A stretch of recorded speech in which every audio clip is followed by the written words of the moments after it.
Let's talk about MVPs, minimum viable products, and how we use these in a social enterprise setting. My organization, for example, Project Maji, that serves water to rural Africa, it's really difficult to make sure that we have the right product for the right purpose serving these communities. When we started Project Maji 10 years ago, we designed our initial kiosk sitting in a Dubai conference room where I ran my business from. I had a few engineers come in and we drew up a fantastic design of a kiosk on a whiteboard, and then we deployed it. And we realized we'd made some huge mistakes. We drastically over-engineered this product. We put in batteries to make sure that this thing was going to work 24/7, when in the field we realized that people aren't collecting water at nighttime, so batteries aren't needed. We put in reverse osmosis filtration, fantastic high-quality water coming out the other side, but they didn't need it because the source water itself was clean enough for them to drink and met WHO standards. We made a lot of mistakes like this. We made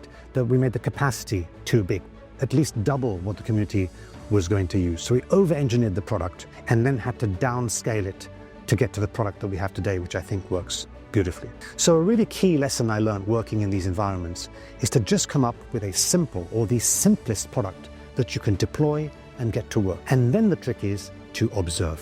Deploy it, sit and observe. How are the consumers actually using your product? So you can sit in a conference room like we did and imagine all the use cases and try and mitigate for them in your product design. But when you're starting to imagine these use cases, it's not a reflection of reality. We live in a completely different world to our end users. So I'm a firm believer in this MVP, minimum viable product. Get something out there that basically works and let it develop as you watch and observe. The consumers are going to come to you and they're going to tell you what they need and what they don't need.